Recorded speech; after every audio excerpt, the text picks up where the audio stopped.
Salam Bapak Ibu Saudara, renungan pagi hari ini berjudul Duri dalam Daging. 2 Korintus 12 ayat 7 mengatakan, "Dan supaya aku jangan meninggikan diri, karena penyataan-penyataan yang luar biasa itu, maka aku diberi suatu duri di dalam dagingku, yaitu seorang utusan iblis untuk menggocoh aku, supaya aku jangan meninggikan diri."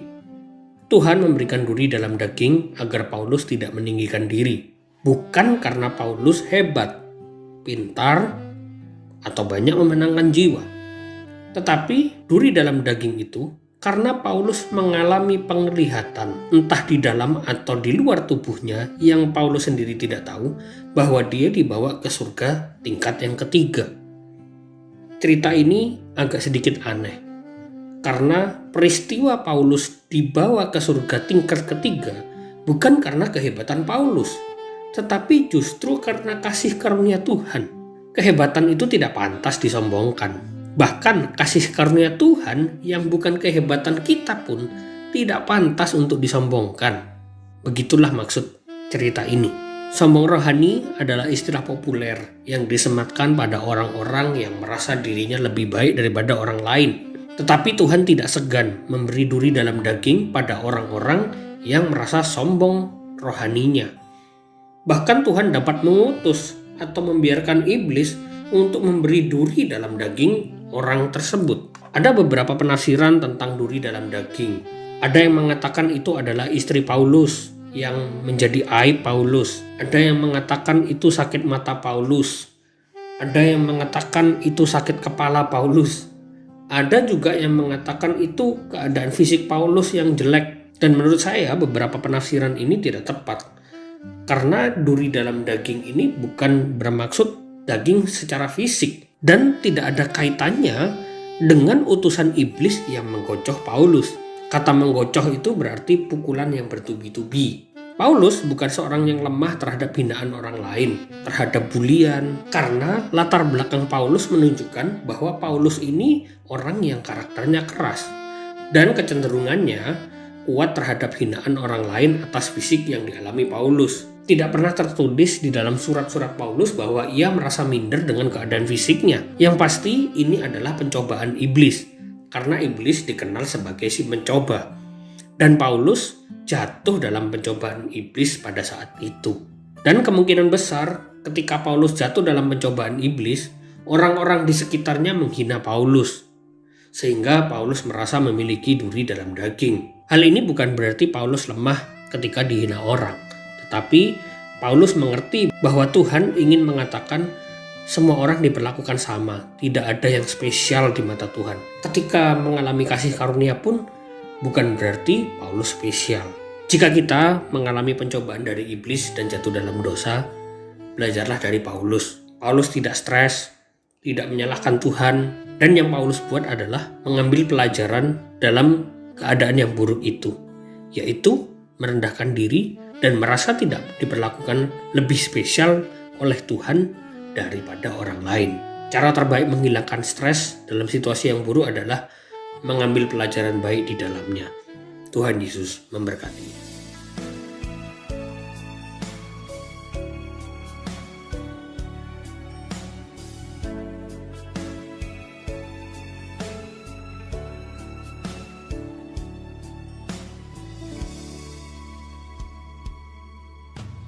Sukacitaku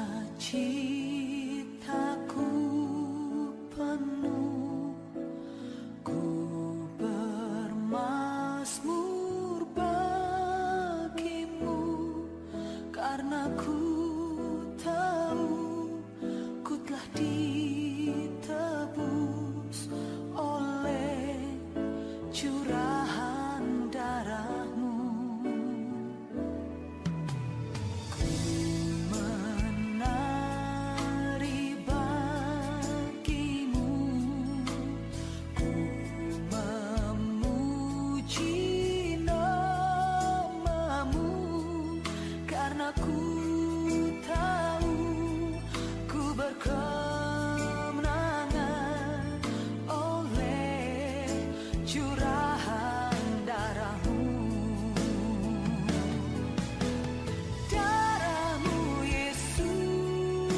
sucikan daku, darahmu Yesus bebaskanku, darahmu Yesus ubahkan daku, ku dijadikan baru.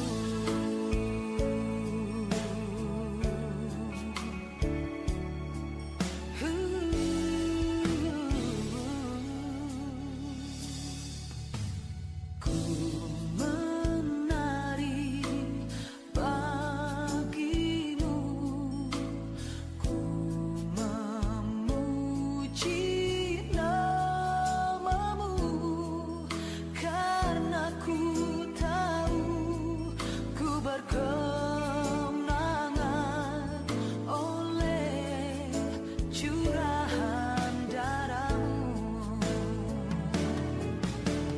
Darahmu Yesus sucikan daku, darahmu Yesus bebaskanku, darahmu Yesus ubahkan daku, ku dijadikan baru. Darahmu Yesus sucikan daku, darahmu Yesus bebaskanku,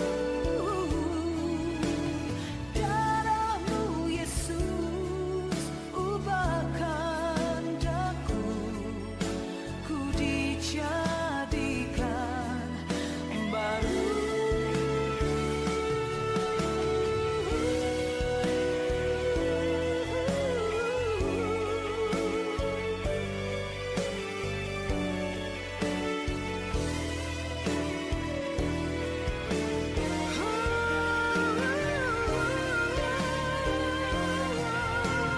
Darahmu Yesus sucikan daku, darahmu Yesus bebaskanku, darahmu Yesus ubahkan daku, ku dijadikan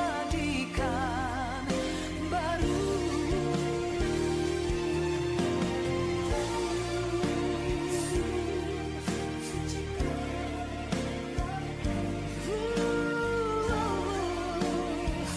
Kau yang bebaskanku, darahmu, darahmu ubahkan daku, ku dijadikan baru, ku dijadikan baru, ku dijadikan baru.